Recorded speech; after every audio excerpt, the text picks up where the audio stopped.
I was born and raised on that ranch, every inch of its dusty trails and every creaking fence post a part of my soul. My father used to say that land was more than soil and grass, it was history, legacy, and the blood of the family that worked it. Our ranch had been in the family for 3 generations, stretching across rolling acres of pasture and oak groves that seemed endless when I was a boy. I learned to ride before I could ride a bike, learned to mend fences before I could write my own name. When the sun set over the horizon, painting the sky with a golden fire, I felt like the luckiest man alive just to sit on the porch and breathe in that quiet. That ranch was my pride, my heritage, and my refuge from the noise of the outside world. But when the country called me to serve, I packed my bags, kissed the wood of that old porch goodbye, and left it all behind. I didn't hesitate, duty first, that's how I was raised. Serving overseas was no easy road, but it forged me into the man I am today. There were long nights in hostile terrain, dust storms that blinded you, heat that made your bones ache, and moments where I wondered if I'd ever see home again. Through every mission, every patrol, every firefight, I kept the ranch in my mind like a beacon. That patch of land was what I fought for, the freedom to sit on my porch, drink my coffee, and watch my cattle roam without a care in the world. My letters home were full of dreams for the future, repairing the south fence, buying a few more head of cattle, maybe building a small cabin by the creek. I held on to those dreams like lifelines. What I didn't know was that while I was fighting for my country, a war of a different kind was brewing back home, a war I didn't even know I was in. It started with whispers, at least that's what my neighbor told me later. The HOA, a group that had been formed years ago when some out-of-towners built fancy houses near the edge of my land, had always looked at my ranch like it was an eyesore. They wanted uniformity, cookie-cutter fences, manicured lawns, quiet weekends with no cattle noise. They never liked my old barn or the smell of my smokehouse. At first, I ignored them, figured city folks didn't understand country life. But while I was gone, they got bold. They started holding meetings, sending letters to my empty mailbox, and filing complaints with the county. With no one home to answer, they made me out to be a negligent landowner. And then, without warning, they did the unthinkable, they sold my ranch.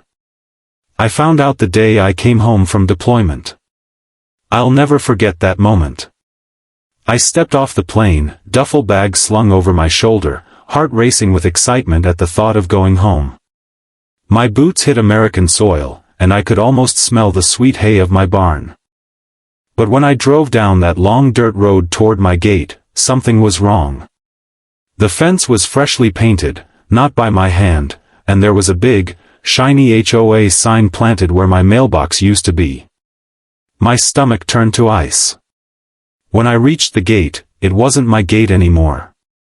There was a keypad lock, and beyond it, I could see strange trucks and construction equipment. My barn had been torn down. The corral was gone. My ranch, my family's legacy, looked like a subdivision construction site. I pulled over on the side of the road, hands gripping the steering wheel until my knuckles turned white. Rage like I had never felt before surged through me. I marched right up to the foreman and demanded to know what was happening. The man looked at me like I was trespassing and said, calm as can be, this land's been sold, buddy. HOA auctioned it off last spring. My ears rang. My vision blurred. Sold? Without my consent? Without so much as a letter reaching me overseas? I showed him my ID, my military papers, my proof of ownership, but he just shrugged and said, take it up with the HOA board. We're just doing our job. That night, I sat in a cheap motel, staring at the ceiling, too angry to sleep. Every memory of that ranch played in my head, my father teaching me to lasso, my mother calling us in for supper, my little brother's boot prints in the mud by the creek. They had taken everything from me. But they had made one mistake, they thought I'd just roll over and let it happen. They forgot that I was a soldier, trained to fight for what was mine. And if they thought I wouldn't fight for my family's land, they were about to learn just how wrong they were. The next morning, I woke up with a fire in my chest that no amount of motel coffee could put out. My first stop was the county clerk's office. I walked in wearing the same dusty boots I'd worn through combat zones, my duffel still slung over my shoulder, and slammed my deed on the counter. The clerk, a timid young man with glasses too big for his face, scrolled through his computer before giving me a sympathetic look. "Sir, according to county records, this property was foreclosed on by the HOA due to unpaid fines and liens. It went to auction 6 months ago." I demanded to know what fines he was talking about. He pulled out a file thick as a brick, complaints about overgrown weeds, noise violations from cattle, unsafe structures, even something about the color of my barn being non-compliant. Each fine was ridiculous on its own, but together they stacked into thousands of dollars I supposedly owed. They never once reached me, never once accounted for the fact that I was deployed in service to my country. I left that office shaking with rage, clutching photocopies of every document they had. I wasn't just mad anymore, I was determined. That night I opened my laptop and started making calls to the only people I trusted with a mission like this, my brothers from the army. First, I called Jake, my old squad leader. He picked up on the first ring. "You home?" he asked, his gravelly voice familiar and steady. "Yeah," I said, "but the ranch isn't. HOA sold it while I was gone." There was a long pause, then a low whistle. "All right," Jake said finally, "who do we need to talk to?"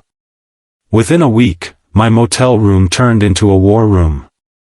Maps of the ranch and county property lines were pinned to the wall.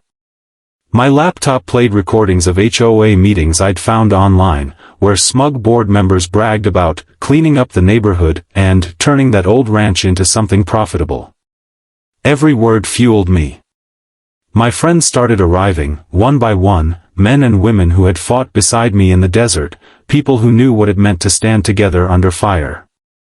There was Lopez, our communications expert, who hacked into public databases to dig up everything on the HOA board members, their finances, their votes, their shady backroom deals.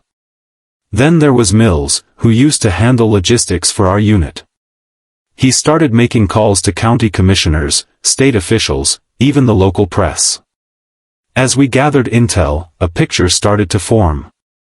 The HOA had not only targeted me but several other ranch owners in the area, pressuring them, fining them, pushing them out to build luxury homes and drive up property values. They had powerful friends in local government who turned a blind eye to their tactics. This wasn't just my fight anymore. It was a war against corruption. And I wasn't alone. We began planning like it was a military operation. Every night we held briefings.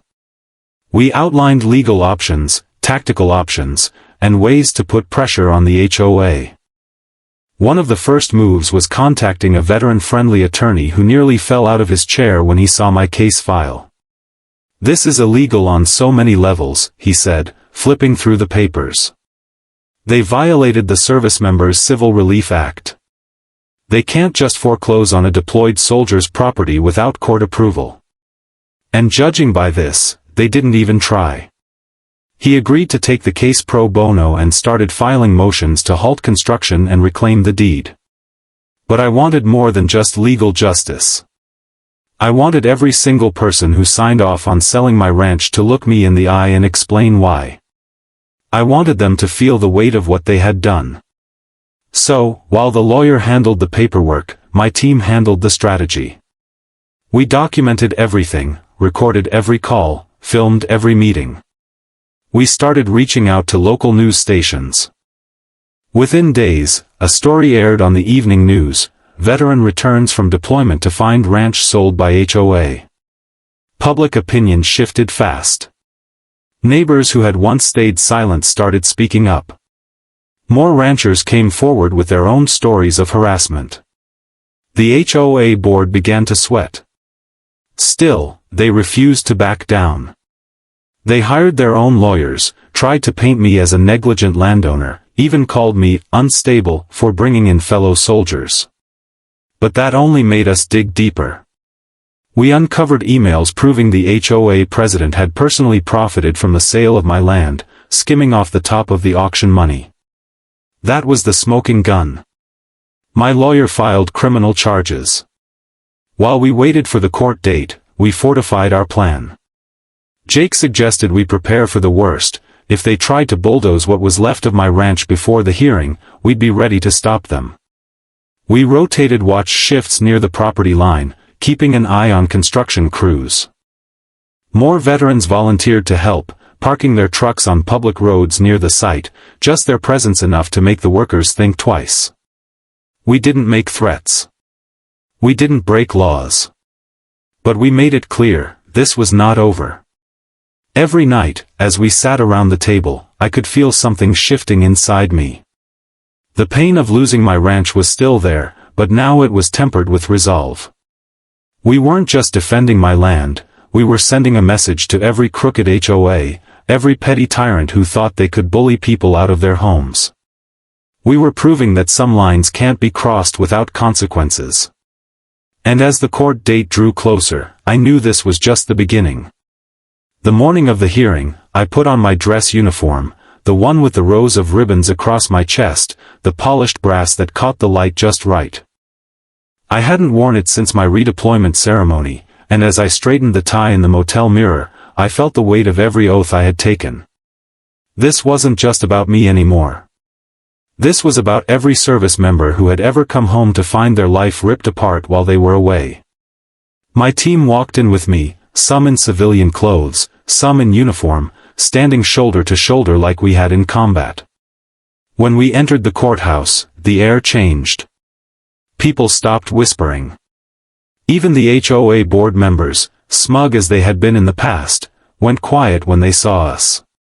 Inside the courtroom, the judge looked like he'd seen this kind of case before, but not with this level of firepower. My lawyer presented the case like a mission briefing, documented violations of the Service Members Civil Relief Act, proof of improper foreclosure, evidence of forged signatures and rushed auctions.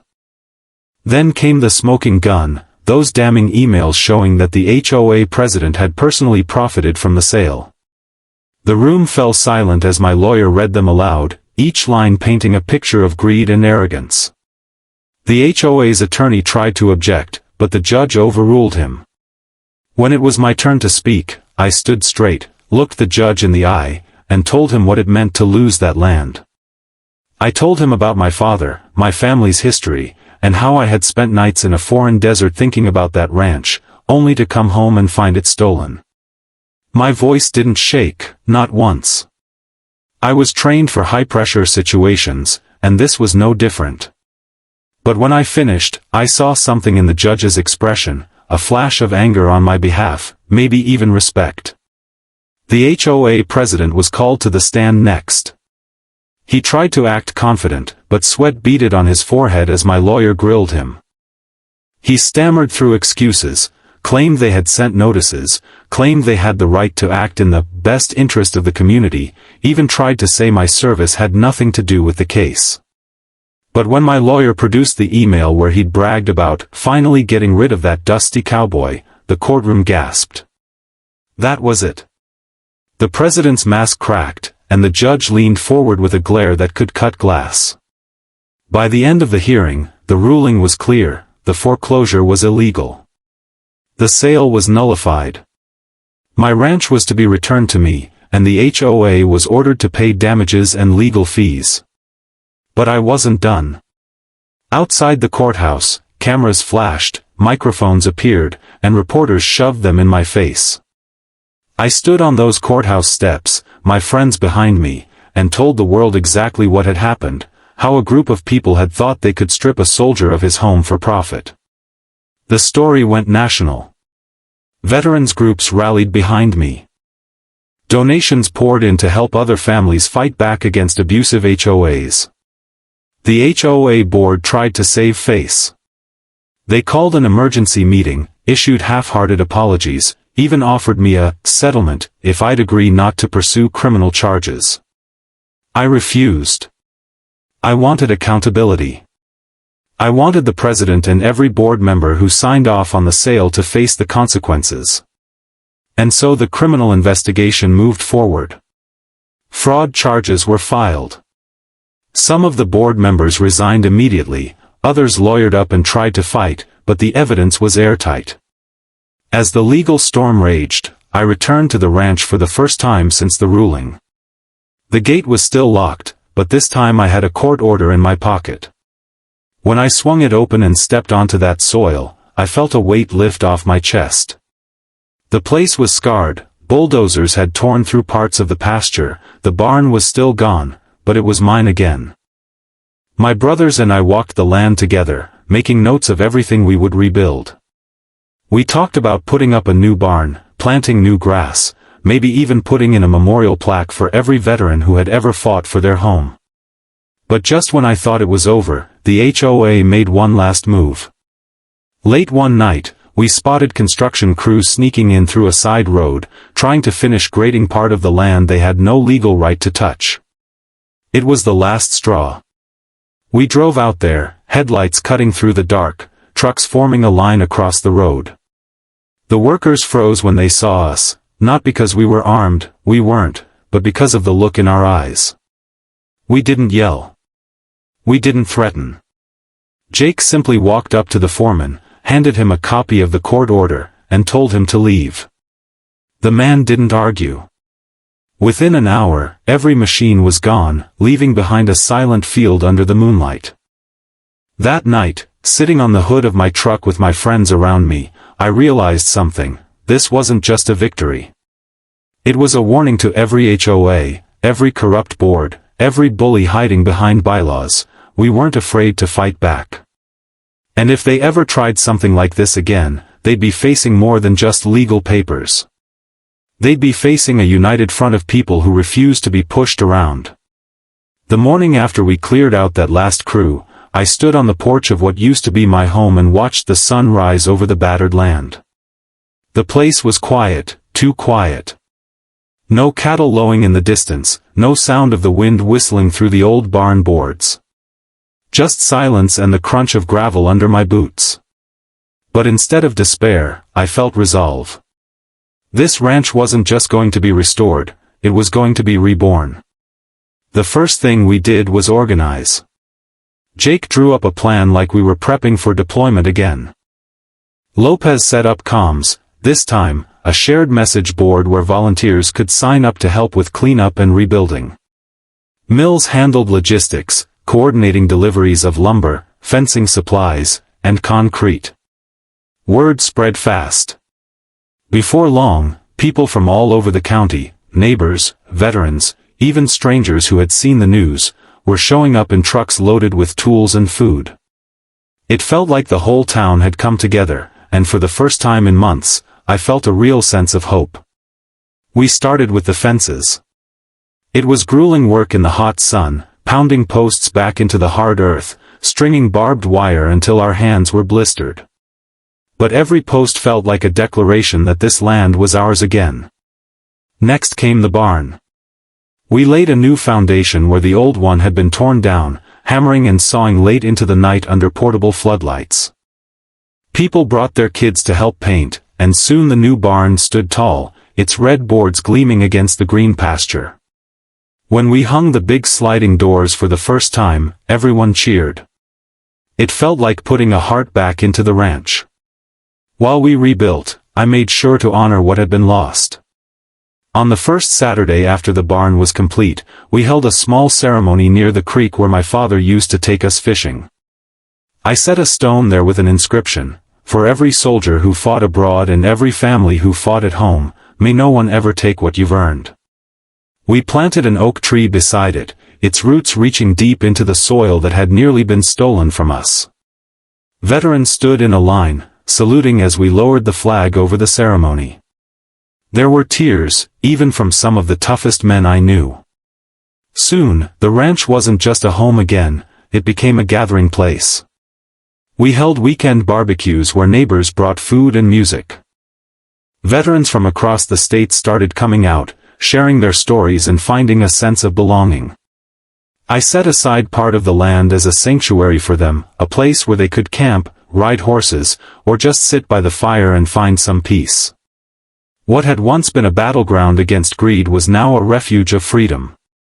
I didn't forget about the HOA either. Though many of them had resigned or been charged, the remaining members had no power left. The county dissolved their board completely after the scandal, returning governance of the land to individual property owners. In the months that followed, we saw a shift in the whole community. People who had once been too scared to speak up started taking pride in their homes and land. No one wanted another HOA war, and everyone seemed to agree that respecting each other's rights mattered more than tidy fences or uniform mailboxes. The ranch thrived again. We brought in new cattle, restored the pastures, even built a small cabin by the creek like I had dreamed of overseas. It wasn't just a cabin for me, it was for anyone who needed a place to stay, whether they were down on their luck or just needed to escape the noise of the world for a while. There was something healing about waking up to the sound of birds and the sight of the sun climbing over the hills. Every night, after the day's work was done, would sit on the porch with a mug of coffee, the same way my father once did, and watch the sky blaze orange and pink before the stars came out. And every night, I reminded myself, we had won. Not just in court, not just on paper, but in spirit.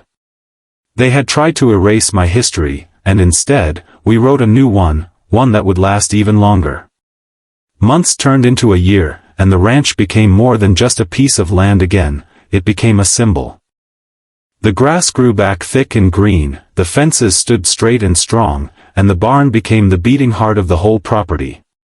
When the first calf of the season was born, I stood out in the pasture with Jake, watching it take its first wobbly steps under a sky full of stars. "You did it," Jake said, clapping me on the shoulder. But I shook my head. "No," I told him, "we did it. Every one of us." Because the truth was, this victory wasn't just mine.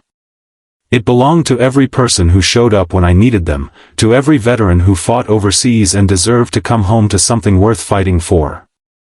I made sure the story didn't fade. Whenever a reporter called, I took the time to speak, to remind people that there were still families out there who could lose everything if we let powerful boards run unchecked. I partnered with veterans advocacy groups to create a fund that would provide legal aid to service members facing foreclosure or HOA harassment while deployed. We called it Operation Homefront Justice, and within months it had already saved 3 other families from losing their homes. That was the kind of legacy I wanted, not just rebuilding my own ranch, but helping others hold on to theirs. As for the HOA president and his cronies, justice caught up with them. The court handed down fines so steep they had to sell their own homes to pay them. Some of them faced jail time for fraud. I didn't gloat when I heard the verdicts, I didn't need to. Justice had done its job. What mattered most was that they would never hurt another family the way they hurt mine. On the anniversary of the day I came home to find my ranch gone, we held a celebration.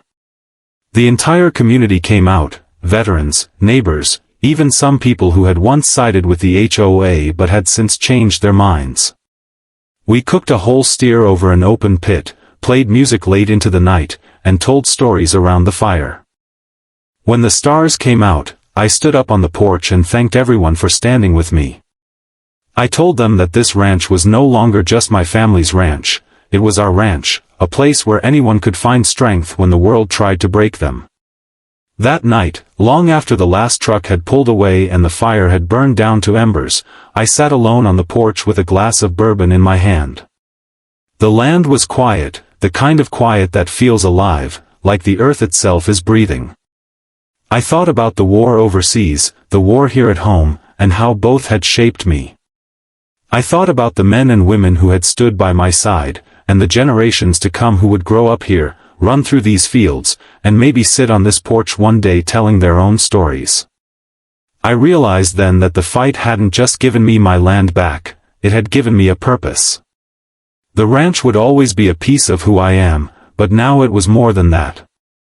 It was proof that no matter how dark things get, no matter how powerful the people trying to take you down might seem, you can stand your ground and win. All it takes is courage, persistence, and the right people at your back. When I finally went inside, I glanced back one last time at the porch, the barn, the field stretching out under the moonlight. My father used to say that a man doesn't truly own land, he just takes care of it for the next generation.